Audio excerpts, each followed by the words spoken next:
Welcome to Connecting to Admired Leadership, where twice a month we explore the behaviors and routines that make great leaders extraordinary. I'm Wes Bender, and I have the distinct pleasure of hosting some of our firm's partners, coaches, and clients to discuss leadership in ways you won't hear anywhere else. Let's dive into this episode and make people and situations better together.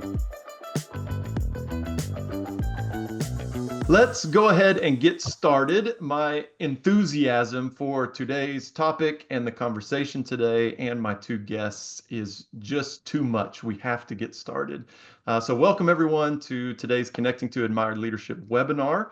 Topic is expanding a leader's gravitas and executive presence. As always, I'm Wes.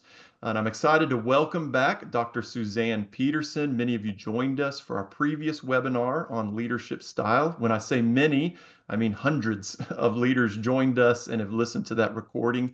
We've received fantastic feedback from that session about how practical and actionable the content was. And because of that, just so you know, a little housekeeping issue, we're not going to have a hard stop at our usual 30-minute mark today. As we build on the foundation to explore how leaders can develop greater gravitas and executive presence, we want to have a good amount of time for any questions that come up or anything like that. If you have to drop, just a quick note that we will be making the recording available. So that's fine if you have to drop at that 30-minute mark. As always, we'll utilize the chat box and Q&A throughout our time. I already love it that people are already dropping in. Everyone on the webinar knows I always ask, who are you and where you're from? And we already have folks, before I even asked that today, who are dropping that in. So lots of folks. So if you haven't been on our calls before, would love to know who you are, where you're from, and drop that in the chat box there. We'll utilize the chat box and Q&A throughout our time. So if you have any questions, you can use the Q&A. Perhaps you want to emphasize something that resonates with you, or maybe you just want to network a bit behind the scenes. Please do that. So as we learn more about who everyone is and where they're from in the chat box, and before we dive into the topic in general, I'd like to introduce another member of our firm, Mallory Stacey. Mallory's a managing director in the firm and partners with Suzanne on style code coaching and programming. We thought it'd be nice to have both of them join today to give their unique, but what you'll find to be very complementary perspectives on the topic. Mallory, real quick, tell us, who are you? What do you love about what you do? I'm Mallory Stacey, Managing Director within the leadership practice at the firm. And what truly inspires me about my job is the ability to make people better, and even just that incremental progress every day. When the light bulb goes off and we're heading towards the right direction, I feel so fulfilled. That's solid. Like that. All right, so let's jump in. Appreciate that, Mallory. Suzanne, could you just briefly summarize some of the key points from our previous conversation about leadership style for those who might have missed it? And as you do that, Sophie's on with us, prepared with some links. I'm going to ask Sophie if you would drop the recording from our previous session in the chat box for anyone who would like. Suzanne, what's some key things that everyone needs to have as a foundation as we dive into our discussion today? Thanks, Wes. Oh, absolutely. In brief, I think there's three things we discussed at the first webinar. First of all, we distinguish style from personality. Still, there's a level when we talk about what's your communication style, what's your leadership style, how do you show up? There's a bit of an attributional of, well, this is kind of who I am. So we do expect personality to be largely immutable, not changeable. Everybody's personality is just fine, nothing anybody wants to mess with. It's at the heart of great diversity. However, style is a set of behaviors or habits, and it's more about what you do than who you are on the inside. Therefore, what that means is everybody can flex their style, and they can do so authentically. So we address that point, and we'll even pick up on that now, that we're not trying to change who anybody is. Nothing should feel inauthentic when you try and flex or alter your style. So we distinguish the difference. What is style exactly, and how's it different? Two, we talked about it being the largest contaminator of your competence. At the end of the day, no matter how good you are, a negative style, difficult style, perplexing style, weak style, whatever adjective we want to put in there, can take away from your competence. Let's say you're an amazing subject matter expert, you're technically sound, you're amazing at your knowledge base. However, something about how you show up stylistically is either off-putting or uncompelling in some way, so it contaminates. And the other side, it can be a contaminant on the positive. I mean, frankly, you could have a great style that actually covers up some real weaknesses and some problems with your competence. So we know style is going to get in the way. And then the last piece, we really talked about what is this continuum of style? We talked about these social markers that are called power markers, which is a style where people are either very drawn to you in some way. If they find you compelling, dynamic, articulate, poised, but they may also find you a little intimidating, off-putting, uncollaborative, hard to get to know, formal. Again, insert the adjective. There's something about these power markers that can be very helpful in one context and a little bit detrimental in another context. To the other side of the continuum, which is our attractive markers, which is on the positive side, people say engaging, warm, collaborative, easy to talk to, great teammate, great culture carrier, all wonderful things. Also, sometimes an attractive marker can be uncompelling, uninfluential, passive, deferential, unconfident, depending upon how they show up. And we did a couple coaching scenarios through that, which we'll pick up today. That's awesome. Highly encourage you, if you haven't already, Sophie did drop that recording from that session in the chat box. Go back and take a look at that. I would also love anyone who was on that session or listened to that recording that's on today, if there's an interesting takeaway that you got, or maybe you just want to emphasize something in particular that Suzanne just recapped that you want to emphasize, drop that in the chat box. Again, love to get some engagement and as much kind of discussion and conversation as we can get going in the chat box as well. Okay, one thing coming off of that session, that recording that we have, that was a topic of conversation for many, is noticing that people often lump three things: leadership style, presence, and gravitas all into one bucket. These are some of the buzzwords. When we talk about style and all those kind of things, we see leadership style, presence, and gravitas. And using those terms, people use those terms interchangeably, but they're actually very distinct concepts. Could you help us understand the differences between these three concepts and why it matters for leaders who are really looking to grow in these areas? Yeah, you're spot on, Wes. It is absolutely something that is often lumped together. People will say, we think this leader needs to develop their presence. They need more gravitas. Something in their style is off-putting. But really, what are the difference between the three? So to make it as simple as possible, presence is more about when you enter a room or how you engage with people. It's you enter a room and there's a presence about you. There's an energy about you. There's usually people with high executive presence, very attuned to key conversations. They make you feel like you're the most important person in front of them. When they're engaged, even in a presentation format, nothing's distracting them. So presence is often a sense of, that person enters a room and you feel it and you see it. And again, we do think there's some development. You can develop executive presence, but that's often, if you're somebody looking to develop your presence, you want to enter a room or engage with people and have them be laser focused on what you're saying. Often it's actually coming from how you are projecting your focus on them and your way you ask questions, the way you respond, but it's an energy around that. Gravitas, on the other hand, is largely verbal. So when people are saying, I need more gravitas, it's often about, do they speak with precision, very fluid speaking, using just the right amount of words. So not too many extra words or filler words. It could be very intense vocabulary, communication focus on tone, speed. So it's somebody who you go, I hang on every word. When they speak, I just love to listen to them speak. So gravitas, largely verbal, also can be developed, but you can imagine a little bit more difficult. Verbal style and gravitas is more difficult than others. So style is instead, it's broader and it's how you express yourself in three areas. So style is how you express yourself verbally, hence that's where the gravitas piece comes in. How you express yourself non-verbally often can be also a piece of that presence, right? Your presence in the room, how you show up, the use of verbal or nonverbal gestures and movement.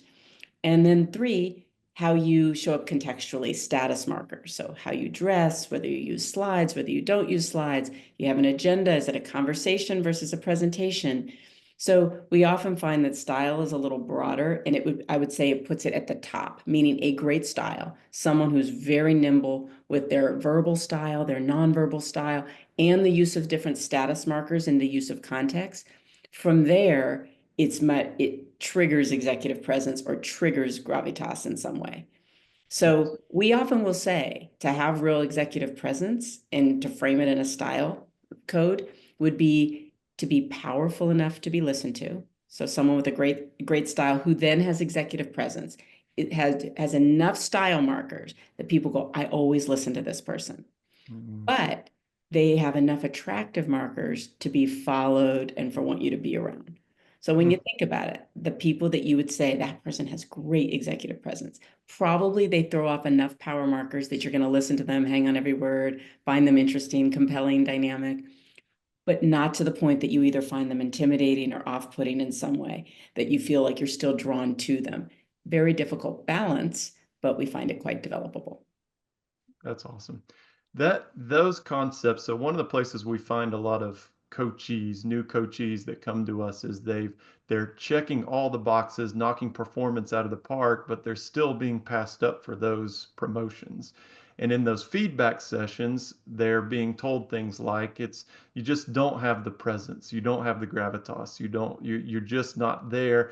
And it's very difficult to hear because it's hard for a leader to put their hands around in a feedback session. So this is both for senior leaders who are giving, who kind of intrinsically know that that's there, but have a hard time creating some tangible things to that. Of those three elements, leadership style, presence, and gravitas, which one of those do you find is most actionable or developable for leaders? And you're hinting at that a little bit, but where should a person focus their efforts? If I'm getting this feedback and I'm not getting anything practical, where should my efforts be focused? What can I truly develop? Yeah, not surprised that I would say this, but it's going to be in the style realm. Much more difficult for you to say, you need to just go get more presence, or you have to have more gravitas, or become a better speaker, or become more dynamic. All these things that we know goes into gravitas and presence, very difficult. Style, we can break down differently. I want you to think of a metaphor that we often use for style is that we all show up with a certain, imagine, your singing voice, even if it's a terrible singing voice, which that would be me, but any, basic voice. You have a singing voice that you're kind of just born with. That's a certain talent. It's kind of who you are. This is what you're bringing to the table. But with practice and development, we can increase our range, right? We can get better, right? I'm never going to be a professional singer, but my range of it can still feel authentic and get 20, 30% better in a variety of areas. So we know it's developable, but to answer your question directly, because we can more quickly dissect with style having three different areas, it's either going to be we need to work on someone's verbal style in some way. Again, faster pace, slower pace, different words, more intense language, right? There's something verbally they're doing. Too many hedgers, too many qualifiers. So we can help them verbally. Two, we could say, verbal style is okay. I think it's their nonverbals. They're too stoic. They don't make eye contact. Their posture seems a little, less seems a little bit weak or unconfident. There's something nonverbally we can do, or contextually, which are status markers. You need to dress the part differently. You need to not be so tied to those slides. You need to, not feel like you need an agenda for every single one-on-one with someone more senior. That's too much. There can be some things that send a signal. So usually what Mallory and I will do if we're coaching around this is we'll think of, there's probably three things we start with, three small things within that range, within your singing voice, that we can have you do or not do or do more of or less of, that's going to completely change how you're perceived. Hmm. All right, so let's get to some real world examples. We learn best when we look at real case studies, real impact stories. Mallory, you're one of our more seasoned coaches at this point. The work you've been doing with Suzanne and others around this style code and the content here has been incredible. But we all started our journey somewhere, maybe our style journey. I mentioned on the last session that we had that this particular content, when I became when I came to know admired leadership, has been incredibly helpful to me. I was one of those individuals who everyone loved being around. I'm a very enthusiastic person, if you know me in a lot of ways, but I was passed up for a lot of elevation within different firms that I worked for because I was just simply getting that feedback. You know, you need more gravitas. We don't see you as an executive and those kind of things. And it wasn't until admired leadership, learning about style code, learning about these words like range and all these things that Suzanne just said, that I was truly able to put my hands around and kind of develop my style. In fact, this morning when I went to get my coat out of my closet, my wife saw me and she said, "Where are you going today?" And I said, "Well, I'm doing a webinar around style, so I wanted to look nice." She goes, "You're not leading that webinar, are you?" I said, "No, I'm just interviewing the folks who know this." She goes, "Yeah, that makes more sense," because she's known me a long, long time. But she also knows my range has elevated too. I'll never be at the very, very tip top, but that idea of range that we can get better along the way is very important. So Mallory, what about you? When you first started your career at CRA Admired Leadership, our firm, years ago, and received feedback about your style, what was that feedback and how were you coached through it? Just some real world examples here. Oh, I mean, the feedback's too long. How much time do we have? I'm actually going to answer Stephanie's, I think, comment or question that was just thrown out within this too. So when I started out, I had spent over a decade in management consulting. So talk about an industry shift a bit. When we would go to a client, we would never say something is bad. You go in there and you say, "Ooh, that technology system, that's bad." Mhm. You're calling somebody's baby ugly. Mhm. When I started at the firm, it had to flip. So I was given the feedback, if you want to give a call to attention, if you want people to see the importance of what it is we are talking about, we have to up the jargon. We have to up the language and the intensity of the language. Yep. Okay, great. So we need intense language.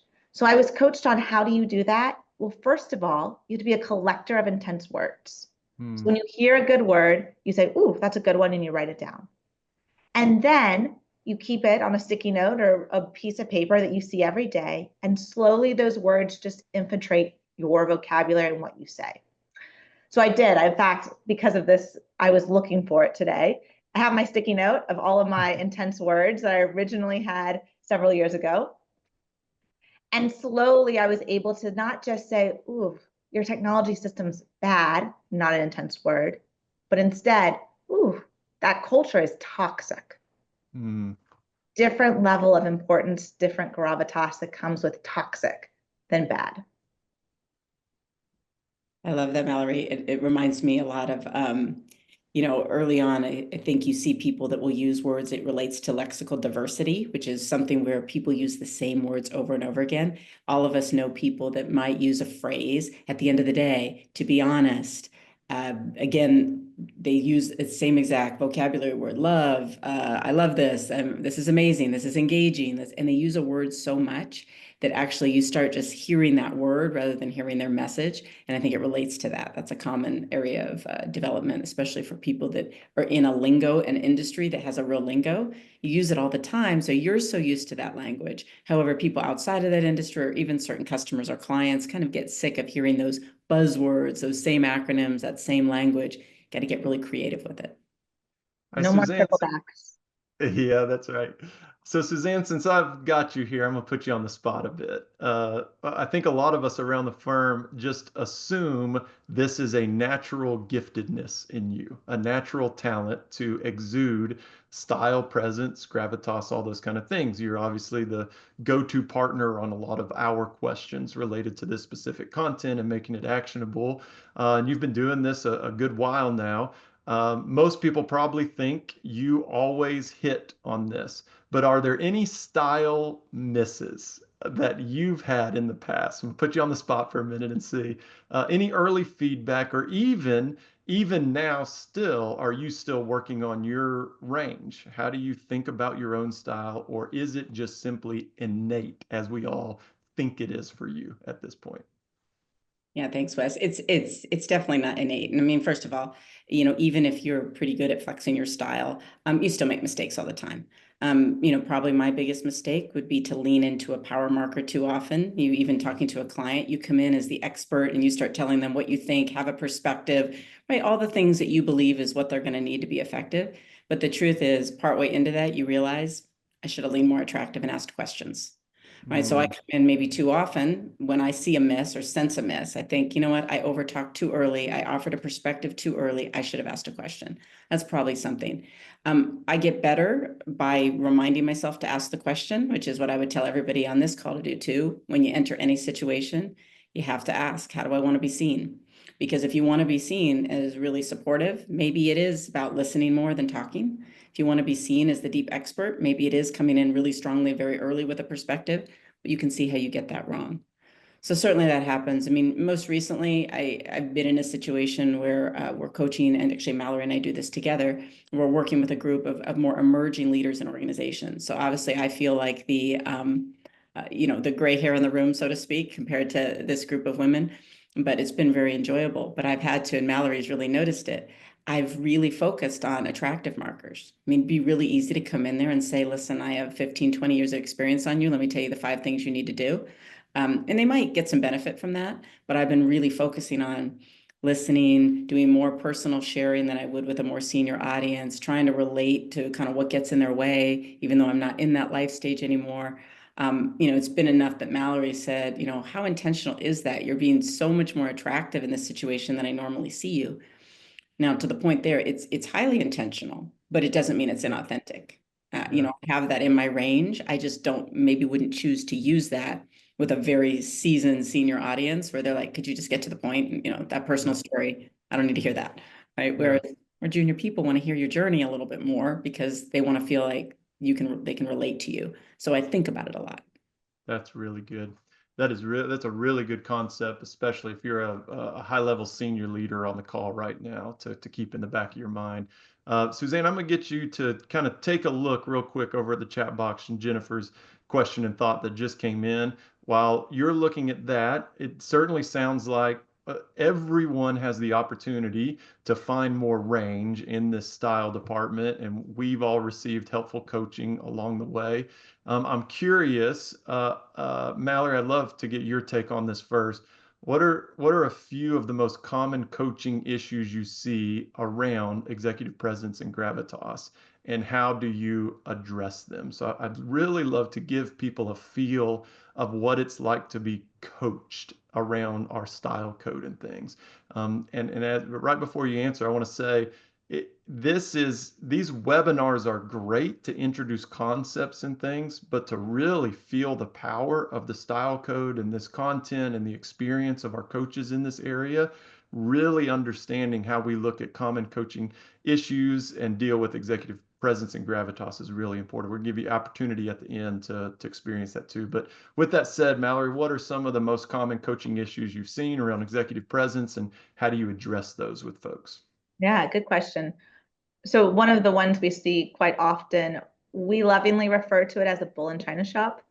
That idea of somebody coming in with the sharp elbows and I know the answer, I'm here to play, let's go. They're direct, they're fast, they want to get the results, want to move. But they're not bringing everybody else along with them. In fact, their peers might say, ooh, they're going to stab me in the back. They don't care about what I think, they just want to move. Obviously, they're not going to get a lot done if they don't have their peers in the other departments coming along with them. So this is something we coach around all the time. What does it look like to not slow down the pace of change and growth, but bring people with us? Yeah. And going back to our comment around the context. So sometimes we'll see coaches quite often who, if they've switched the context, they've changed their role, they've changed their department, they've changed companies or industries, that's where we can see this happen quite a bit as well. What worked for you before isn't working for you now in this new context. Mm-hmm. There's a coachee in particular that comes to mind that we had who she was in financial industries, Wall Street, mergers and acquisitions. She was second to none, arguably one of the best in the industry. Time and time again had success stories. Somehow a small family business was able to convince her, hire her in, and they were a kind family type organization. And she came in, let me tell you, the 360 bull in china shop. So what do? Even though the intentions are right, even though the track record is proven to be successful, even with that style, to be successful in that environment, we would coach around things like, next time somebody talks, let's nod our head and listen. would start with what Suzanne was saying of questioning. You might know the answer, you might have seen it 12 times before, but to have people feel like you understand this new environment, this new culture, you need to slow down and ask a few more questions. Gather the context so that they know they were heard and the organization was heard. That's Things good. like that. Yeah. We're getting a lot of questions come in, and again, keep those coming. We're going to still go a little bit past our typical 30-minute marker to dig into some of those. Suzanne, I was wondering if you might have some other scenarios, and also kind of at the same time answer Jennifer led a great question there in regards to how the best coaching around this works. How do you work with people if it's not a reoccurring situation? I know there's a lot that I just gave at you just now. So what other scenarios are there, and could you tag that into kind of where Jennifer's question is? Yeah, both within Jennifer's question and even related to the bull in the china shop type of idea that Mallory brought up. So typically, keep in mind, some of you might say, listen, I'm not edgy, aggressive, abrasive, bull in the china shop, but I work with someone that is. And so part of that is recognize, and this also relates to Jennifer's question, typically, if you know that you're entering a room where you assume, think, see, know, or it just might depend, because in your question, you might not know exactly who everybody is stylistically, right? The assumption is you may want to start out a little bit more powerful. So you go in saying, I'm not really sure who these people are. I don't see them all the time, but they're heavy hitters. They're they certainly are going to have a view. So your job would be to lean a little bit more powerful until you read the context, then maybe you back off. So for example, the bull in the china shop example, if you work with or for someone like that, if you go into attractive, deferential, kind of say, well, they're really intense. Let me just let them have the floor. They may not respect you enough. So you may need to actually meet them with a little bit more, 20% more power markers for you. And to Jennifer's question, you go into a room, much easier to start a little bit more powerful and then back off versus coming in more attractive and trying to go power from there. So if I were to come in and just be a listener, be really warm, relational, do a lot of nodding, a lot of affirmation, asking questions, a little harder to get more powerful. Whereas if I come in a little bit more, I have a strong point of view, I'm going to speak first, I'm going to push back a little bit, and then I see that it's turned into more of a conversation, I can more quickly get more attractive and lean more relationally. That's just an easier direction to go. So this is definitely resonating. We've got questions coming in at rapid fire at this point, which is fantastic. So I am glad we carved out a little bit more time. I'm just going to kind of go through these. And Mallory or Suzanne, if you could speak to these, we'll try to get through these as much as possible. Love taking the questions from those who've taken the time to attend live with us. The first one, I think, probably resonates with a lot of people, both middle management and senior leadership, in regards to what are some of the most common style mistakes you see of junior leaders interacting with senior leaders in more of example. What are some of those? And if you're a senior leader, you can take some of this and be giving feedback. It's a great way to give feedback. And if you're more junior leader, you need to take this and integrate this afternoon, right? Let's start this weekend. But what are some of the common mistakes? Mallory, you want to go first? Yeah, I'll take this one. Okay. So what's the common mistakes I see? Far too differential. We're going to hedge a whole bunch more because we just aren't sure, is this actually the right answer? Do you think maybe we could potentially consider doing it like this? I don't know. What do you think? Maybe we could consider the idea of possibly doing fill in the blank. No, we should do blank.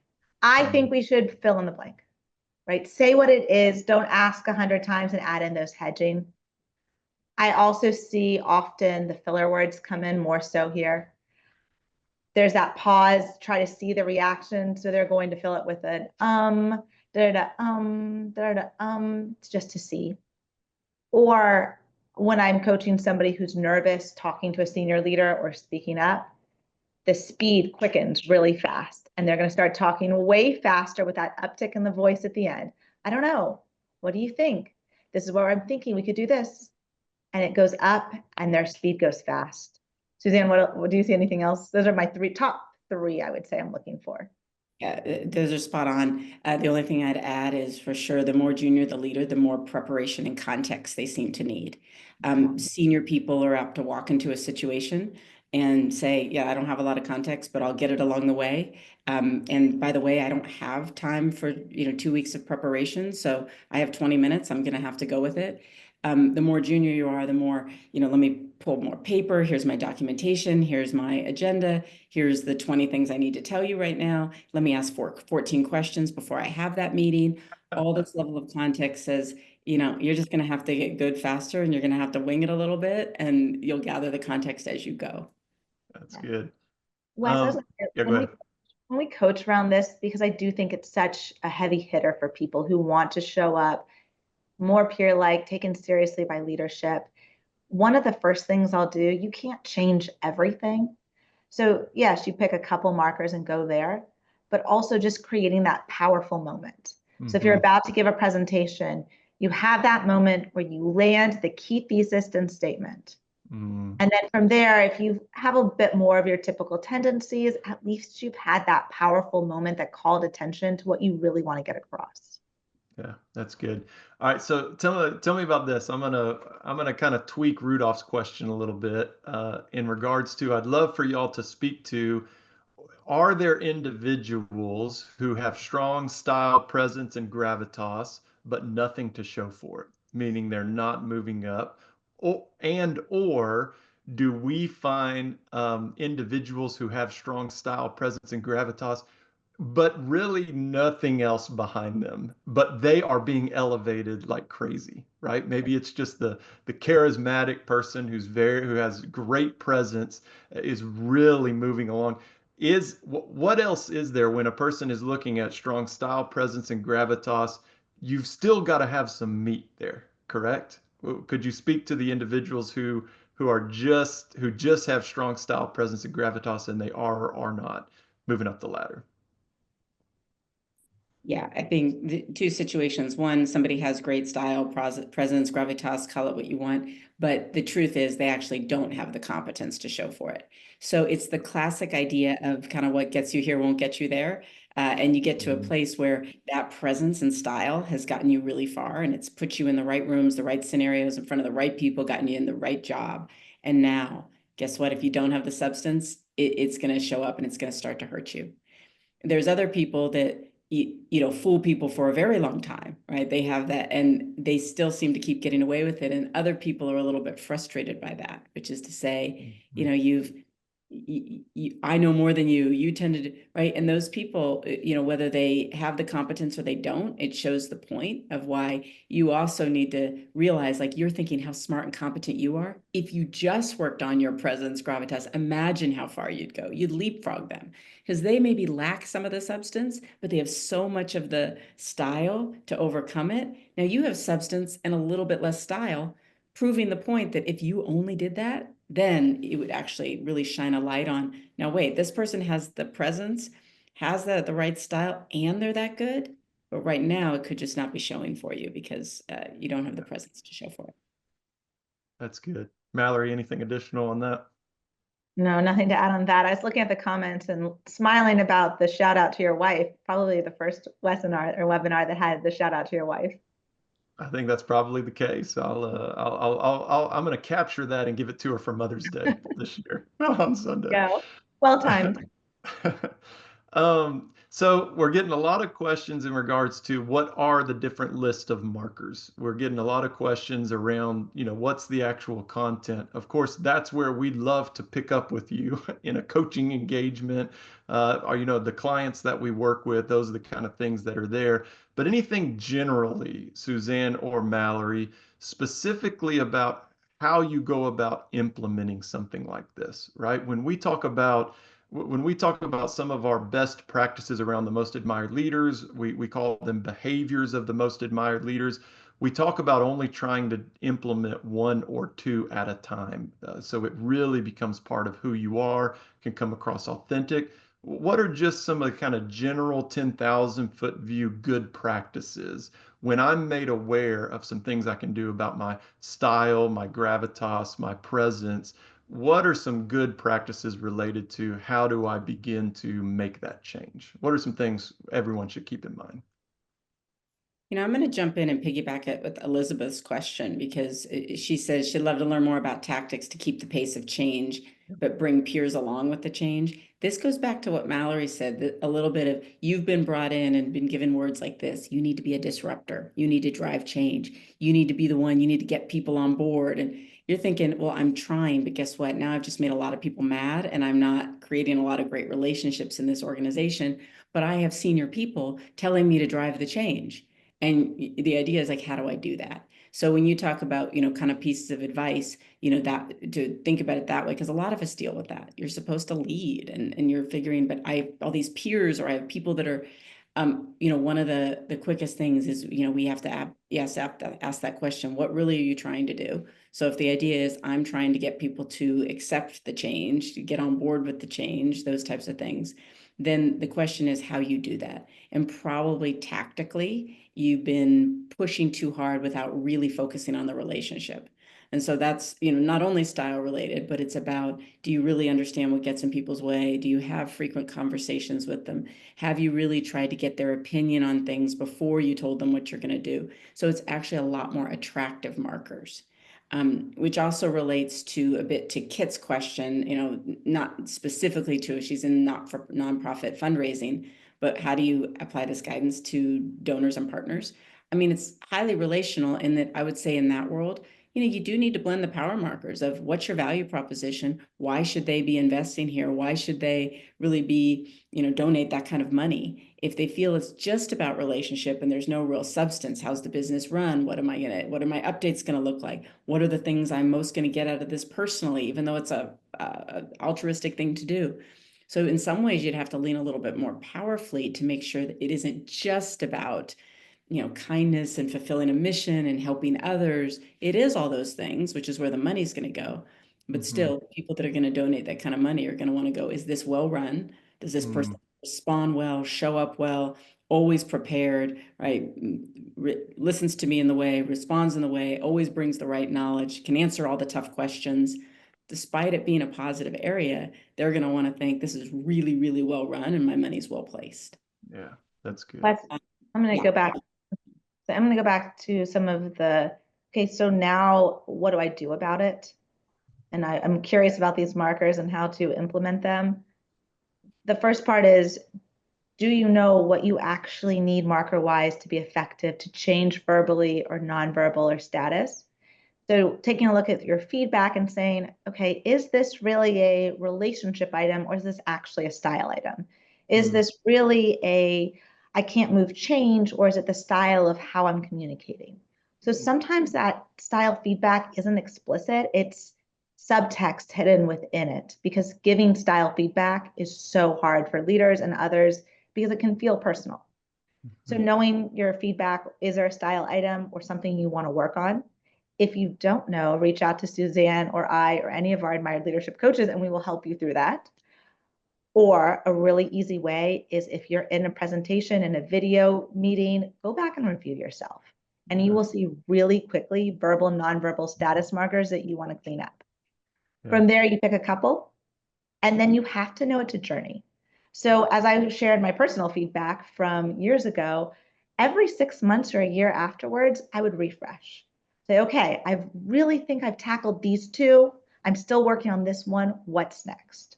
And so having a note and doing the prep work to say, this is a meeting or a presentation or a conversation where I want to show up like this, trying on those markers, practicing them, and getting those repetitions in.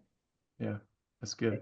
That reminds me, Wes, I was saying this before, but that you're never too deep into your journey around style to look at this. I just looked at a video of myself talking to, delivering something with a client. And the idea was I used the word love like 12 times. Like, I love that question. I love what you're saying about that.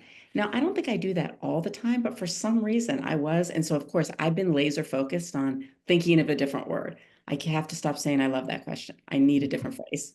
Right. So again, it happens, but you always have to watch yourself. But I'd say for anybody that goes, what would be like the first thing I would try and change with my style if I really want to flex it, but not feel too forced? Again, much of this is very individualistic. I might give Wes very different advice than Mallory, but it's usually with changing your formality. So your level of formality, whether you need to become more formal. Again, the way you sign emails, the way you open a conversation, the way you leave a voicemail, the pen you use, the way you're dressing, the level of how you put an agenda together for a meeting. There's something with your formality. You either take it up a notch, say I need to show up a little more formal, or maybe you need to be less formal.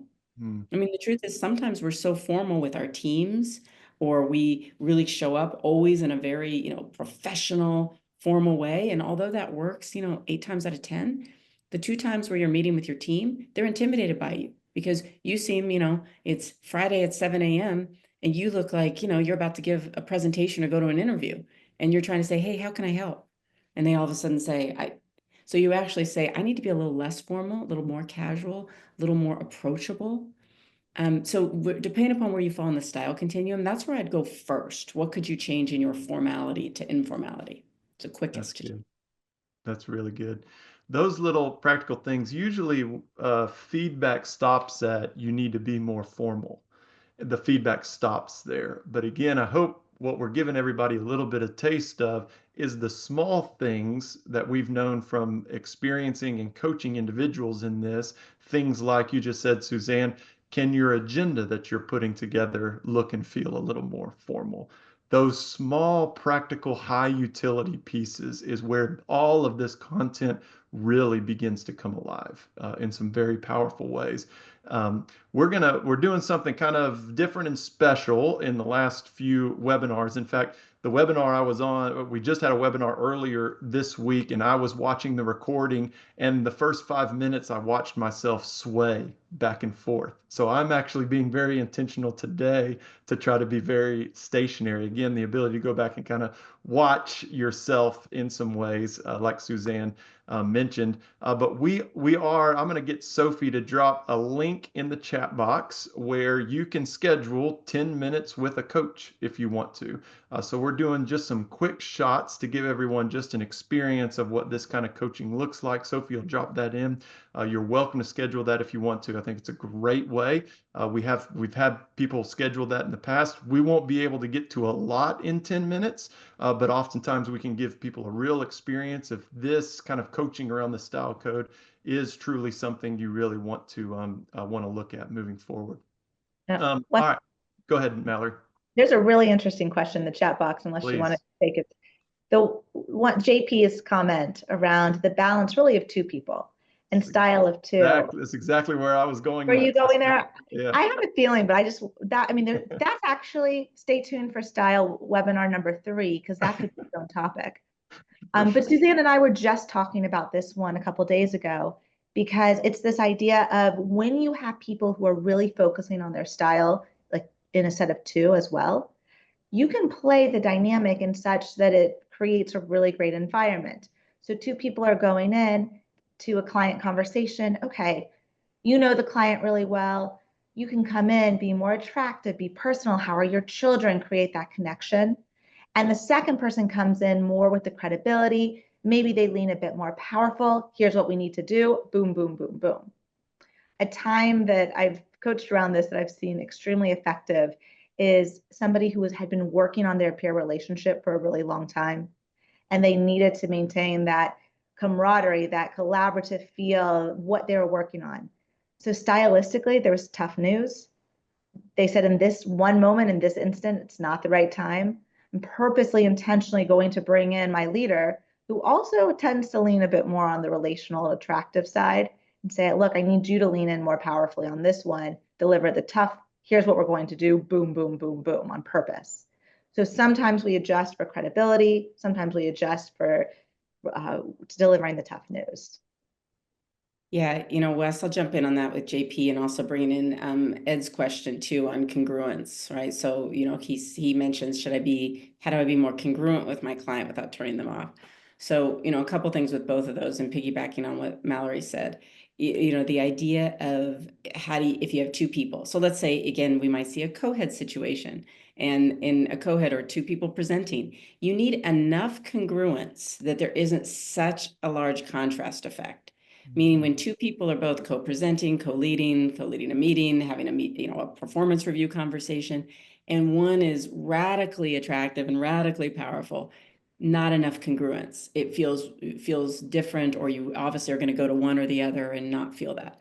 However, enough differentiation I've seen in certain partnership situations for people to go in and say, hey, this round of mid-year reviews, you kind of give the bad news, I'll give the good news. And then they switch, right? So showing a style flex. We don't want to be labeled, I'm always the one with the bad news, because they see me as more the, the authoritarian here, and you always get to give the good news. So there's a little give and take, and there you are discussing that with your partner, co-head, co-presenter. Hey, I don't want to be all this and you all that. So there's a little bit of congruence, but it is okay to have some differentiation. To Mallory's point, I have the relationship here. Let me lean in on those attractive markers. You come in with the tough news because you don't have the relationship yet. I want to stay in my lane. So there's some give and take. And with the congruence, Ed, I think you want to be congruent enough. Again, you have a powerfully leaning client. You have to go in powerful enough that they'll respect you. At the same time, sometimes you may say, let them lean powerful, tell me all the things and be the talker in the situation. I'm going to be a listener. So a little bit that is a judgment call. But I think one mistake people make in the client area is to go in with a client, customer, again, this could be internal stakeholder, whoever, and say, well, I serve them. Let's say I'm on legal team or finance team, and I think, well, they're my customers in some way. But if you go in and you're not peer-like enough, right, then that's going to hurt you too. So sometimes you go in and say, yes, this is my peer, and yes, they're my internal customer, but I still want to lean powerful enough that they respect this as I'm an expert in what I do. I'm an expert in the finance function, the legal function, the operations side, whatever. You're an expert in the commercial side. Great. Two experts should be peers, being co-powerful enough with each other. So I think don't be so afraid when you have a client situation to go, well, it's the client. So I just sit back and let them completely run this, and I just give whatever, they give me. You want to be more peer-like with them. That's awesome. We're gonna start kind of wrapping up, but I want to get to a couple more questions that actually came in ahead of time if we can. And we've kind of hit around this, but it is a little more specific example. Mallory, I'd love to go to you first with this one. Person asked about managing a boss with polar opposite style. So we've talked about kind of peer-like relationships or encouraging one another if you're a senior leader going down. How do you authentically connect with executive leaders who are difficult to engage with? Are there strategies that we've found effective in situations like this? Oh, behaviors that we found effective. Yeah, there's it's twofold answer. Stylistically, Suzanne hit on it. If you're not showing up a bit more peer-like or stylistically, there's a time and place that if they want you to be short, direct, to the point, you're going to have to flex to be a short, direct, and to the point to be heard and taken seriously. Yep. So yes, there's times that you flex a bit more to be taken seriously to get your point across. But what I also want to call out on that one is that's almost the reverse of what we were talking about. Yes, there's a style component. How do I show up peer-like to my more senior leader if they're showing up more powerfully? But there's also the idea of how do I engage with them? And so engaging with them, I want to say go back to find things in common. Are there things that you can still relate to, areas of interest, something that you can connect to with them, that it's not all about style, it's also about connection and relationships on that one too. That's good. That's good. And I've heard you often say, Mallory, if this may go into it as well. Oh, it just escaped me. What was I gonna say? Oh. Well, I'd say on that too. I mean, again, there's a way to lean a little bit more powerful with, say, a more powerful boss, senior leader, with still being appropriately deferential and respectful. I think there's nothing wrong. That's why they're more senior than you, for you saying you need their help, you want their guidance, you want their advice, you want the wisdom of their experience. Those are all attractive markers, right? You don't have to be afraid to go to someone more senior and say, I'm really struggling with this one, or I'm having a tough time. What advice do you have for me, or could you help? That's classic attractive marker. It's deferential in that way because maybe their peer wouldn't come just like that. But when you do have some expertise, or when they've said, hey, can you run with this? Or what are your views on this? That would not be a time to go, I don't know, I've thought about it, but haven't really wrapped my arms around it. What do you think? Well, now you're not matching. You needed more power for that. You needed to be able to say, I've thought about it over the last couple of weeks. I have 3 ideas. This is how I'm leaning. Agree, disagree, or how would you change it? That's still saying, help coach me a little bit because you're the senior person, but I'm quite powerful in my view, given where I am right now. And I've heard, and forgive me if y'all already spoke to it and I missed it, but I've heard you guys and also some of our coaches and partners in the past use the term think powerful up and attractive down. Is that a good way to enter into most situations and circumstances? Well, actually, it's the opposite in many cases. I see what you mean. That's how we do operate naturally, because what did we say about style? Again, if you didn't watch the first webinar, you'll be able to look back. But generally, how style adapts is from resources, right? When I feel less resourceful, I'm going to lean more attractive. Well, classically, if I have a boss, they have a resource on me. They have hierarchy on me, right? They have power over my career, my compensation, my right visibility, opportunities. So I'm going to naturally want to lean more attractive. Sounds good. I'm more deferential. And then when it's my team, well, it makes sense. I mean, I'm their boss. So I'm going to tell them what to do. I'm going to be more not as careful with my words, delegate things to them, expect things of them. And so that's normal because of how resources work. But sometimes a more strategic way to flex your style, to sort of train that singing voice again to flex, would be to go in and say, actually, maybe I need to lean more powerfully upward, stronger point of view, not as many hedges and qualifiers.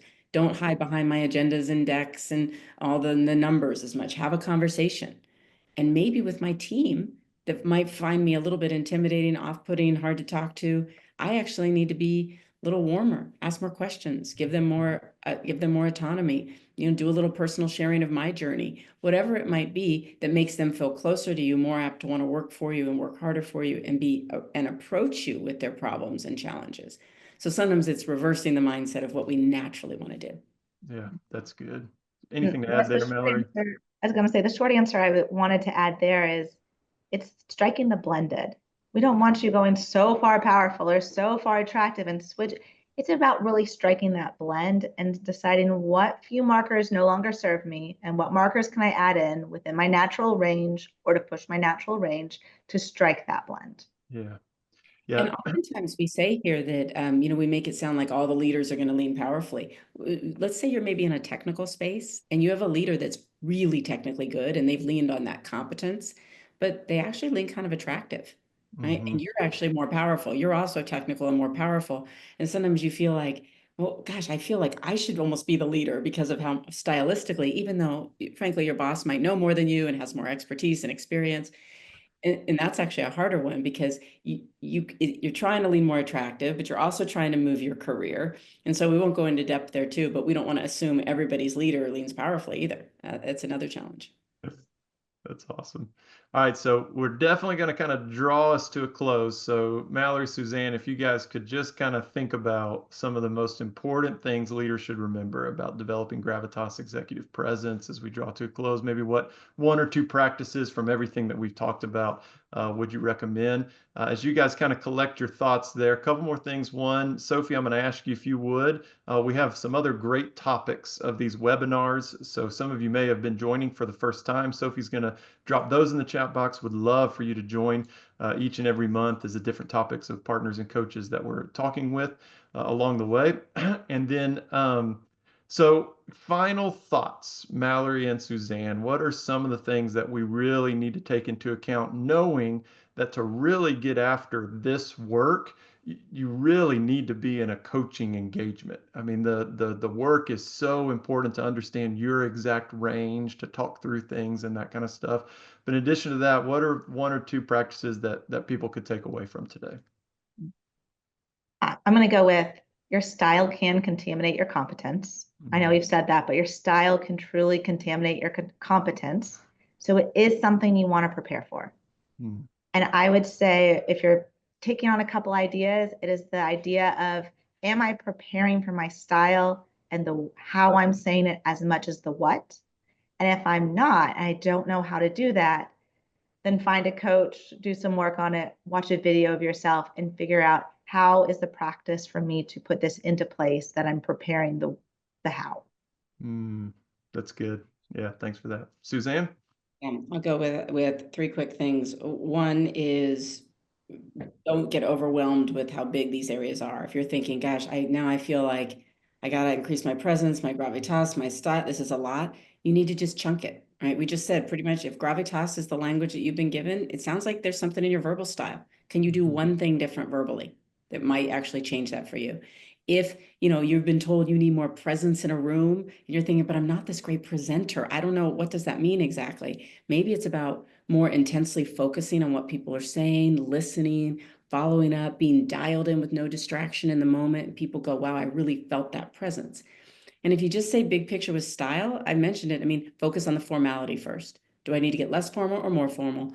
But the point is, you just take one thing, right? Right now, one small thing can make big differences. We see it all the time. Like, wow, there's one person in our firm that made one small change recently. I called the person afterwards and said, hey, I really noticed. This was a small change. To me, it was highly impactful and noticeable. It can be that small. Yeah, that's awesome. If you're on the call, we would love to work with you. Mallory, Suzanne, thank you so much for the value that you bring just in simple discussions around this content, your ability, your masterful ability to bring the content to life in real world situations. And then, of course, the great work that you do with leaders truly all over the world with this style code content and things. We'll keep the chat box open here for just a bit for those of you who might want to grab at the upcoming webinars, or if you want to go ahead and book 10 minutes with one of our coaches and take advantage of that for those attending live today. We'd love to have you. Mallory, Suzanne, wishing you all the best. And to you guys and every other mother on the call, a forward happy Mother's Day as we go in and celebrate you guys throughout the course of the weekend. Have a great day, have a great weekend, and we'll see everyone in the next one. Thanks for being here.